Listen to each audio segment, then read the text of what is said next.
chơi new free pri pipang yong đây mình va không được một sang đây thì chế hàng claim đung play play rồi về kèng rim cho yong đây là tụi này là chế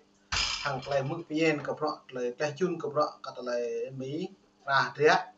lên trong kèng pre cũng là đáng cộng sản Việt Nam thống pli mang play pianนั่นนี่รูปนู่นที่เนี่ยด่าฮิลด่าบัวสกายฮงเก่าเนี่ยก็แต่เลยจนไปอันนี้เรื่องจากเวียดนามเลยที่เนี่ยphỏng vấnนั่นแหละทางที่เนี่ยไอ้ท่านั่นแหละ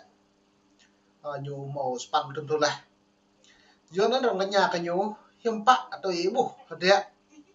hồng cao nó lại trình nhớ nuôi Việt Nam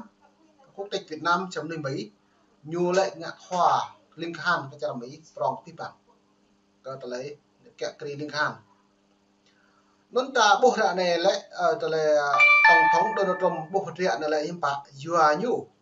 tùy ngoại giao trôn vậy này là chặt Việt Nam việc mẹ kẹt từ lại bây giờ thì ông nuôi trong cọc bộ đi bắt lại với đảng cộng sản ô đi nó búp cộng sản tao búp như mạng gì này kìa xăm rạ này im bạc nhu yếu nhẹ linh hàn mấy nhu yếu prong có biết bạn bè cho là bị kẹt cái linh hàn như tùy lệ vậy này là chặt Việt Nam cộng sản hiếm bắt bộ nên em nuôi nào buồn sàng còn đợi rằng bình luận rằng cái nhà có họ không cao một họ yuan một cộng sản nhô lại trình chiều trong giói nhiều đáng cộng hòa sao mà vừa cất như tùy cái lệ Việt Nam chứ rằng dẹp như cộng sản nhô mẹ đang ăn cộng sản được nó bình nuôi còn là bình luận cái không cao này đà liệu như sau ấy nhô hiếm bạn một cái chân trong tết nhô á dạ linh hàn nhẹ hàn Mỹ vừa cất từ nhiệt lệ Việt Nam nhô sau như một cọ yuan nữa một cộng sản nữa cộng sản kèm nhô cộng sản nhẹ cái nhô bông nhẹ bọc cộng hòa đồng ta nó là bình luận nó mày mò sao video gọi thà này lại là lệ rằng bộ phỏng vấn tới nhiều lệ là không cao tại nhà hiếm bạn đây bộ không cao như cái lệ Việt Nam được vực Việt Nam như so lệ nó về cái mức cất lại phép này thà đây sẽ là phỏng vấn tới nhiều là lệ là làm mẹo video bất lon đây mình vào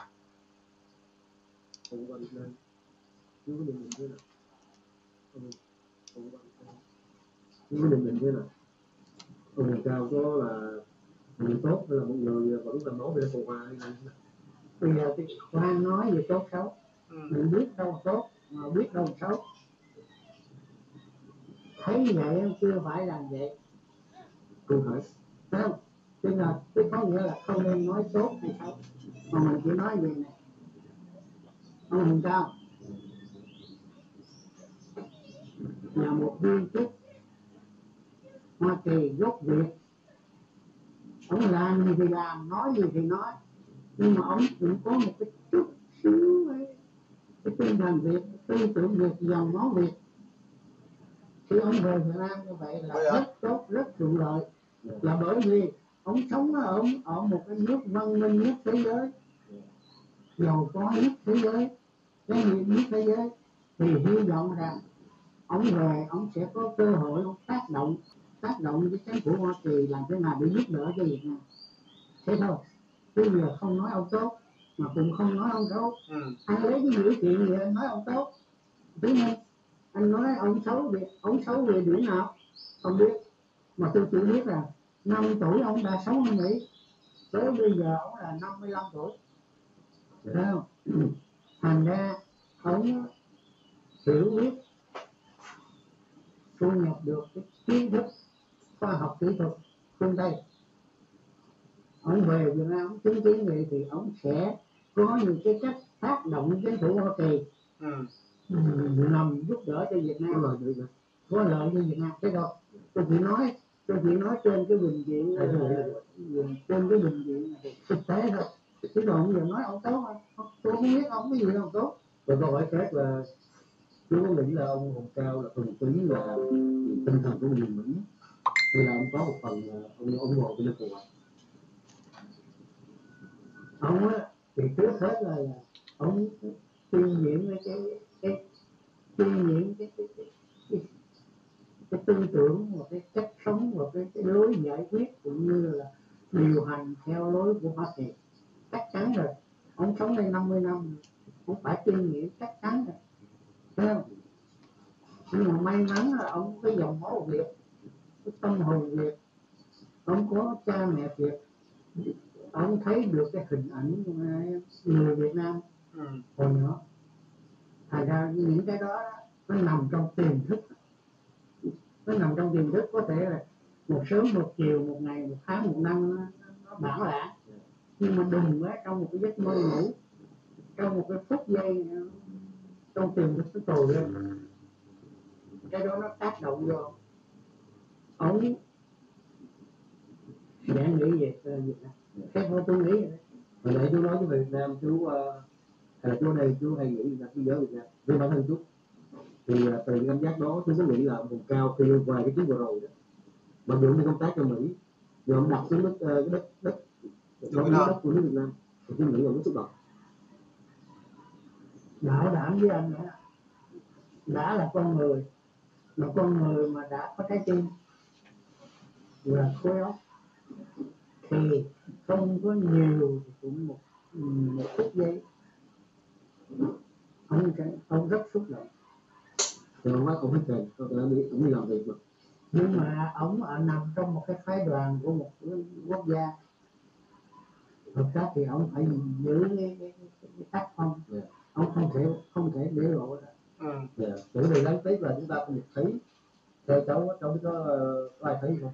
là ngoài giờ làm việc nó phải làm Mỹ, ông được ra ngoài chơi ở thành phố Hà Nội, thủ đô Hà Nội, thì cháu thấy hình ảnh nó không thấy hình ảnh đó. Hình ảnh có thể là do AI hình ảnh đó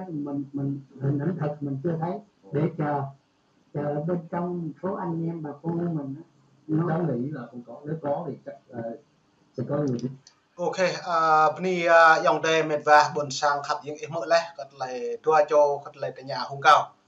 Brosa như nhà hung cao, mau mất lại so, yêu mà như nào Việt Nam, kết tụi dọa. Lê từng tạo đua, cất nhà lại hung cao này, nhiều vật bít mà. Nhiều lý thì phải làm mà mẹ thôi. Lên như tôi đây nhập bắt vậy này lần chặt Việt Nam, nhưng ba như bộ lần chặt Việt Nam lại tiếp rồi này. Rồi, một lâu, nhiều lễ vậy này lần chặt Việt Nam hơi cứ tụi dừa nữ nào buồn sang tụi chặt rồi này.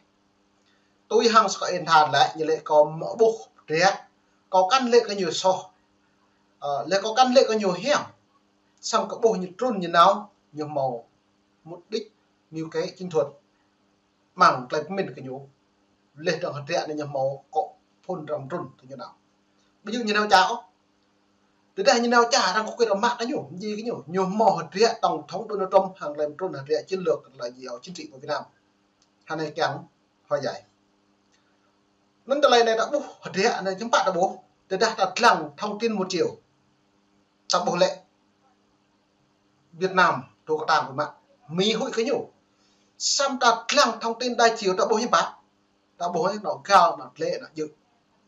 lại tiếp nuôi là đặt lặng nó nạp đã bố sao có nạp được đặt lặng có eo như bố eo lặng có nọ như bố có nạp có nọ xong ít lặng có bị bạn ít thầu độ dự độ lệ độ cao độ hẻm độ sát độ lạ nó ít lặng chấp giải rồi nó có thể hai này đang kiếp cắt kết anh này thì đang hiểu ai đà lệ hồng cao ngạo nọ đáng cộng sản Việt Nam đà lệ hồng cao lệ bùi kiệm nọ cộng hòa được ô hồng cao vừa fit cho đầu tiên là bộ lại phép đần tập năng là hệ kẹp cánh này là kẹp rụp đi do dùng nhiều chiến thuật ai hai này lại là ngạo hai này là phần mềm ai hai này là lúm tả là ngạo xong ra bật lăng là đón trăm chính thức hai này lại cả một chính thức của cả địa hồng cao là nhiệt lệ của các đảng cộng sản Việt Nam nó là nhiệt lệ lại như màu thông tin mật màu lại phải hình nhầm đa bờ đảng như bầu đảng nhô lại hàng trọ bộ mà là phải đoàn như đi hàng bộ phồm trôn được cái như lần trong đại biểu quốc hội như lần như màu nhiều màu nhớ nó như nào thu thập ít thông tin bởi anh đi làm chặt Việt Nam hay kết cộng sản như kẹt to lắm phòng mình dám bằng linh hàn gì cất như chẳng lệ còn là những bạn như kẹo của mình đi bia khả năng buồn sẵn nên như mối chính thuật nhiều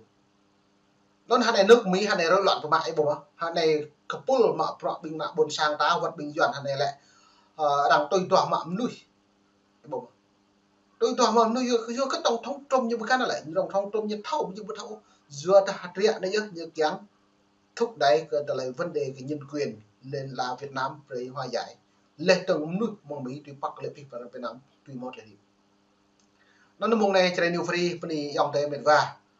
còn mấy lại chôn cho nên lại lệ học phi mong này hàng lại nhà cầu đạo về phỏng vấn tòa chỗ này nhiều chuyên gia phỏng vấn nhiều không cao có lợi với có hại hại là gì hại cả đảng cộng sản mức mưu lệ lưu cớ như giàu tổng thống Donald Trump vừa ta tổng thống Donald Trump nó lại nhiều mạng lệ đọc thì đọc bây giờ mạng cho người Việt trong người Việt mà còn lại một tôi trong nhiều propaganda hoài giải từ đã thua dòng tây này vậy này ôm biết ôm lên như màu bất định xanh cờ màu trọn Mỹ như áp đảo cả đảng cộng sản Việt Nam nên mong này chơi điều free dòng tây Việt và không được sang khắp những mong tướng mình luôn đi khắp rồi